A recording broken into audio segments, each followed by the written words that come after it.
innovation inhibitor often is practices not using their practice management system and softwares Exactly. well enough that you Exactly. could create a lot of incremental innovation if you use the software. Some key person leaves and isn't replaced, and the knowledge just goes out the door. Absolutely. There is a lot of knowledge concentration in one or two key persons. For us, an engagement with us often has meant for firms that knowledge that resides in those key persons' head comes out, sometimes willingly, sometimes reluctantly, into documented process flows, True. which articulates True. what that knowledge looks like and means that it's easier for the firm to train a new person when they come into the firm. We get a lot of senior partners who are obviously very focused on their area of expertise, but do not simply have the time to learn the nitty-gritty.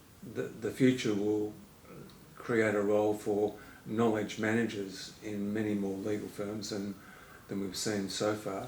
And I've read legal futurists who've been predicting that as a key skill set of lawyers in the future.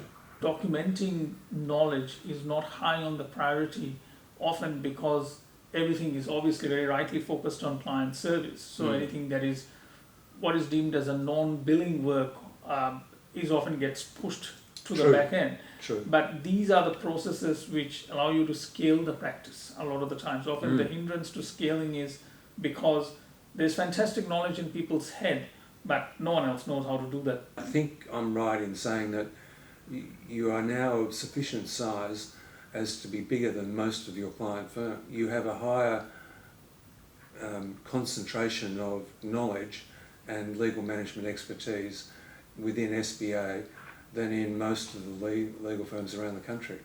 We say to most clients now that the engagement is not about outsourcing, as you mentioned. It's more than that. It's about that knowledge management. It's about creating processes within firms and scaling firms for growth and making implementation of innovation easier within the firm. So that's really the value in the engagement, instead of just looking at it as a resource play that you're getting someone in India to do the work instead of someone sitting here. Yeah. It's becoming much more sophisticated.